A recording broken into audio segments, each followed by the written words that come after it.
कारों के चमकते शोरूम में जब मिरर और क्रोम की रोशनी हर चीज को महंगा दिखाती है, तो गरीबी का चेहरा वहां लहू सा सूखा लगता है। ये कहानी उसी सूखे चेहरे की है। एक गांव की औरत जिसका नाम मीरा है, जिसे एक कार शोरूम के बरामदे में सबने मजाक का निशाना बनाया।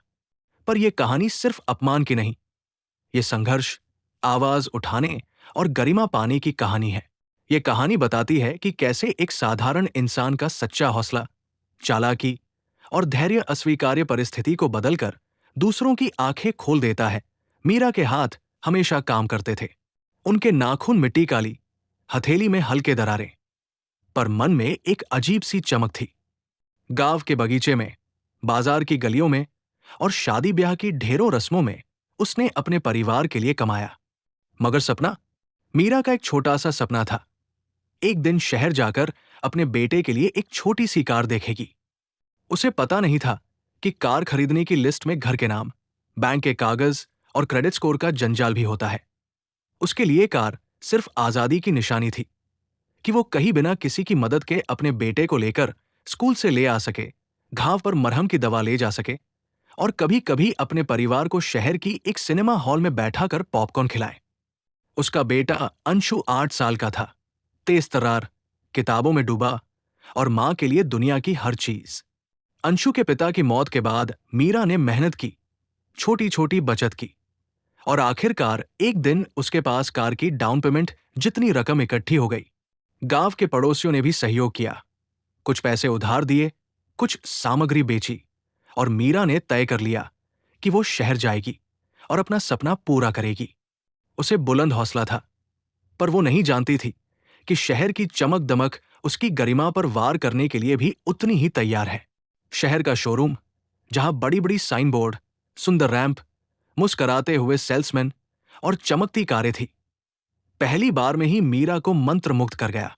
वो पुराने कपड़ों में थी, गली के धूल की खुशबू अभी भी उस पर थी, पर उसने अपने बालों को कंघी की थी और एक साफ दुपट्टा ओढ़ा था। उसका पेट भीतर ही भीतर कंपा रहा था, पर चेहरा शांत। मां, बस यही लेकर आना, अंशु ने कहा था।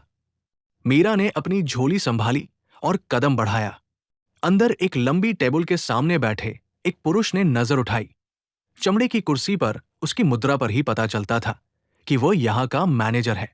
कुछ स्टाफर्स ने आंखें पाही और फिर एक दूसरे के मुंह पर मुस्कान फैल गई, जैसे उनके लिए ये मनोरंजन हो। क्या आप कार खरीदने आई हैं? मैनेजर ने धीरे से कहा, आवाज में वैसी ठंडक जैसे कोई रेफ्रिजरेटर। मीरा ने हकलाते हुए कहा, हां, बेटा पढ़ता है, उसे लेने के लिए। उसने जेब से एक छोटा लिफाफा निकाला, जिसमें उसने अपनी सारी बचत रखी थी। स्टाफ के चेहरे पर हल्की सी हंसी आई। कुछ कर्मचारी पास आए और बोले, मां, आप यहां नहीं बैठती, ये जगह महंगी है। उनकी बात में उपहास घुला था। मीरा की धड़कन तेज हो गई, उसके गाल लाल हो आए, पर उसने कदम पीछे नहीं हटाए। उसने ठान लिया था कि वो अपनी रकम दिखाकर कार का आखिरी फैसला लेगी। जब उसने लिफाफा खोला तो कुछ लोग पास आकर झांके और फिर एक तेज हंसी का कराह उठा। किसी ने तो कुर्सी पर पानी फेंकने जैसा एक ग्राफिक मजाक भी किया।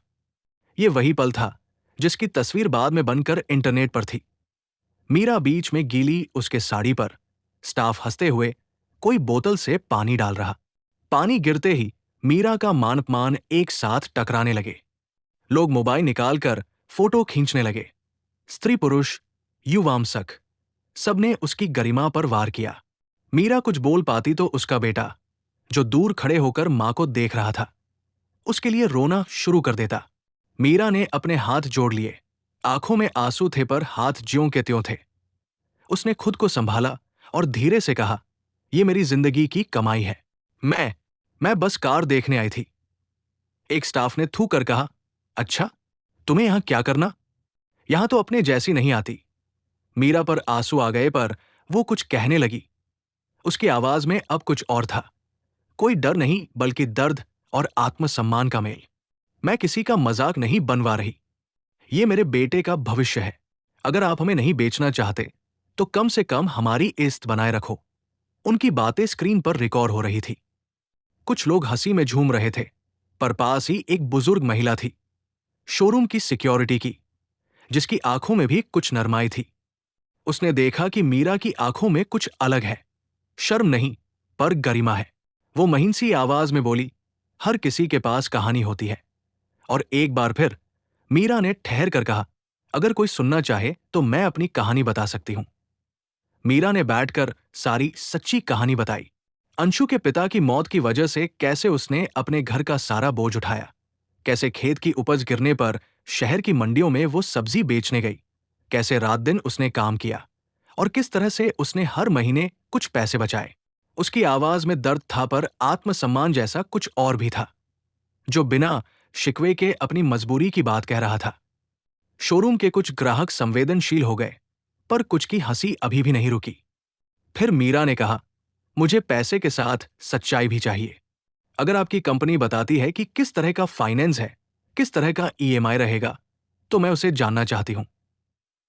यह अनुरोध इतना सहज था कि मंच पर बैठे एक सीनियर सेल्समैन की आंखों में चिंगारी सी जगी। उसे अब लगा कि यह सिर्फ कोई रोती हुई औरत नहीं, बल्कि एक समझदार क्रेता है। एक नई स्थिति बन गई। कुछ लोगों ने माइक के पास जाकर मीरा की बात को रिकॉर्ड किया और सोशल मीडिया पर लाइव कर दिया। लोग दो तरह में बंट गए, मजाक उड़ाने वाले और समर्थन करने वाले। पर मीरा का दृष्टिकोण साफ था। उसकी गरिमा पर चोट होने पर उसने चुप रहने को गुनाह नहीं माना, बल्कि उसने बोलकर अपना हक मांगा। समय के साथ, कठिनाइयों और कानूनी लड़ाइयों के बाद कंपनी ने सार्वजनिक रूप से प्रशिक्षण का वादा किया। कुछ कर्मचारियों को चेतावनी दी गई और मीरा को आधिकारिक माफी के साथ साथ आर्थिक मुआवजा भी दिया गया। पर मीरा के लिए सबसे बड़ा इनाम था लोगों की समझ बदलना। अब शोरूम का मैनेजर खुद मीरा से मिलने आया और पहचान कर कहा, हम गलत थे। मीरा ने आंसू छुपाए और कहा, गलती स्वीकार करने से बड़ी बात यही है कि उससे कुछ सीखा जाए। मुआवजे की रकम और मीरा की बचत मिलकर आखिरकार एक छोटी, पुरानी पर भरोसेमंद कार खरीदने के लिए काफी हो गई। उस दिन जब मीरा और अंशु ने वो कार घर लाई, गांव वालों ने स्वागत किया।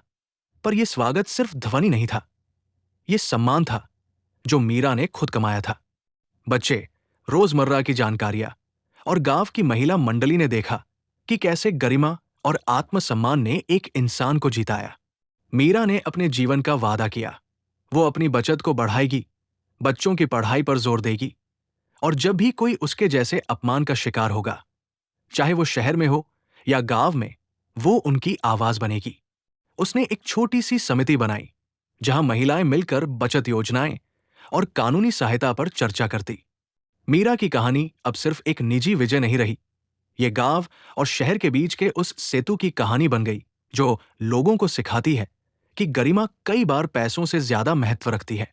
समय के साथ मीरा की कहानी पर डॉक्यूमेंट्री बनी और शोरूम ने अपनी नीति बदल दी। ग्राहकों के साथ बर्ताव के प्रशिक्षण और संवेदनशीलता पर जोर देने लगी। मीरा की लड़ाई ने न सिर्फ एक महिला की शर्म मिटाई, बल्कि समाज में उन आवाजों को भी स्थान दिया जो अक्सर दब जाती है।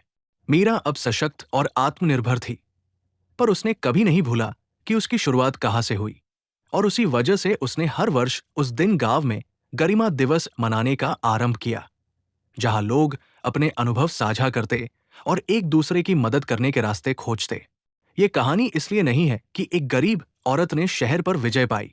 ये इसलिए है कि जब समाज की चकाचौंध किसी के आत्मसम्मान पर वार करती है, तब एक आवाज, एक कदम और एक दृढ़ निश्चय से बड़ी बदलाव की चिंगारी जग सकती है।